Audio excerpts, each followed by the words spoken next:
hands are very, they're, it's kind of funny how I'm doing a boxer now because that's defense. But a lot of my portraits, you see them, kind of like showing no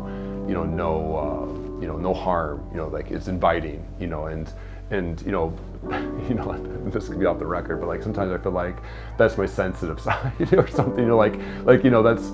I can't help but like to probably find some sort of like relation to like myself and to like this, how there's no there's no aggressive body language, in my pieces, and I can't, that's very much relatable, to myself. So my name is Heith Banowetz, and I would say that I'm an artist of figurative art. I'm a drawer.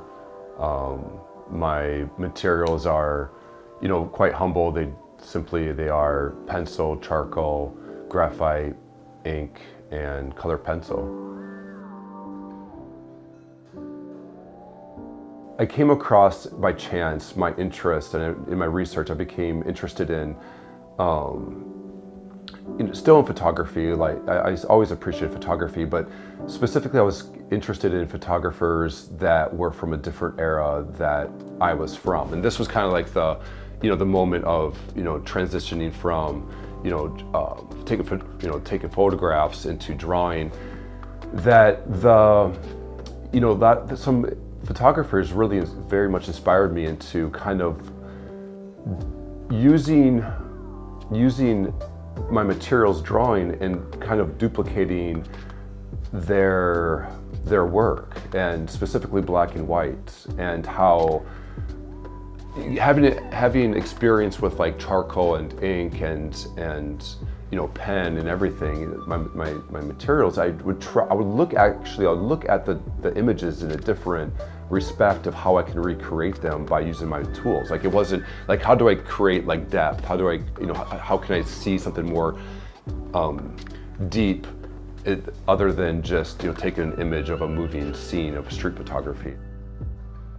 Like can you imagine like the old looks of like the old butcher, or down the block, in the 1910s or 1920s? Like there's so many great beautiful photographs of like these portraits of butchers that they look different than they are today. And it could be like the way like mustaches were in style back then. It could be like the way their robes or their attire were completely different. And that's what's inspiring, is kind of taking the way they present themselves, like the way their haircuts were different, the way their fashion was different. This is what I'm drawn to, into creating portraits that when people see them, like I really do like to be able to displace the viewer in my work into like a different era than today. You won't see like you'll never see contemporary clothing, in my work. It would always be inspired from a different era. Some pieces I work on, I feel like I'm a human printer or a human darkroom, because I'm creating images in black and white, and I'm creating portraits by hand instead of just clicking the shutter button.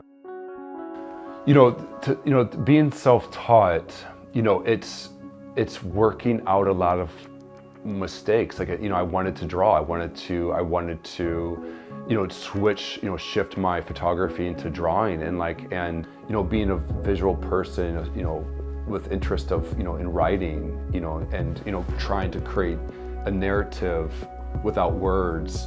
I just kind of would draw these scenes that had like a narrative behind it.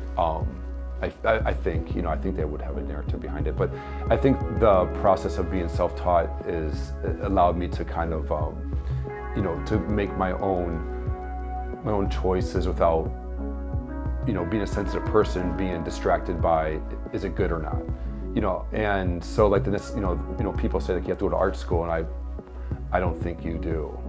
There's no way that you could convince me that like you have to go to art school to be an artist, and there's just no way. I mean, like you just have to like find your tools, materials, and draw what Like my early stuff is such crap, but it's almost embarrassing. But then like as I, that's early work, but like even like mid part of the journey where I'm now at this stage in my being an artist is like, it's still like, I love it because it's part of like the journey, like it's, I rarely even look at it, but I love how that's part of my journey. And like for me to stop at that point, looking back at my work,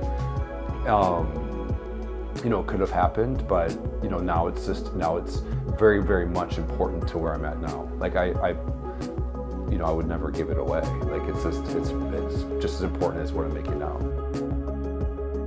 Yeah, those mistakes that I made in the beginning are how I actually created the style that you see today. That people are like, how do you do that? I'm like, by making mistakes, and also like I've always said, like, as a self-taught artist and trying to explore, just like, what am I going to do? Like I could have done a different subject and put my time into it and into a completely different subject. But my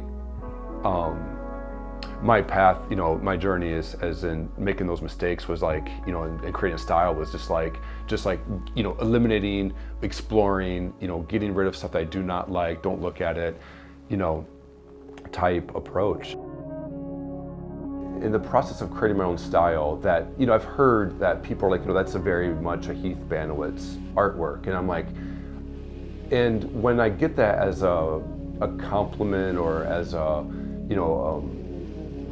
they see that distinctive style. I feel like I'm connected to, and I feel like I'm on the right path of like, and I feel very grateful that I found that, because that's something that took a long time that I feel connected to, and I'm very grateful for that, because I feel like one of the hardest parts of being going down the path of being an artist is like, how do you create your own style? Like I want to have some sort of like cohesive journey, with exploration or experimenting on the side, but like I wanted to have create like a specific style from all this inspiration that I was gathering and was attracted to, and incorporating that into my work.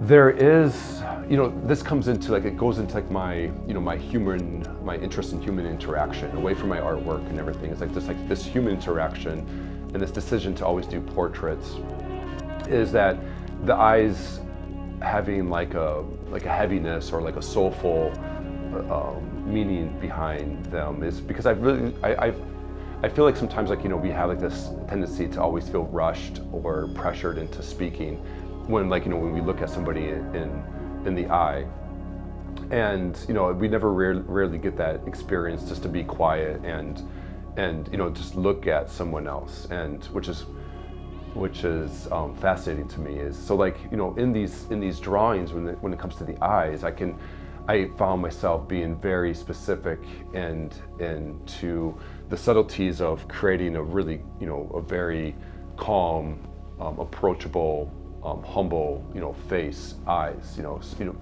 People may take it in different directions, but there definitely are some like subconsciously I am creating a feeling in the eyes, and so like sometimes I can't help but agree to people when some of these faces have like a semi-biographical influence on them, personally.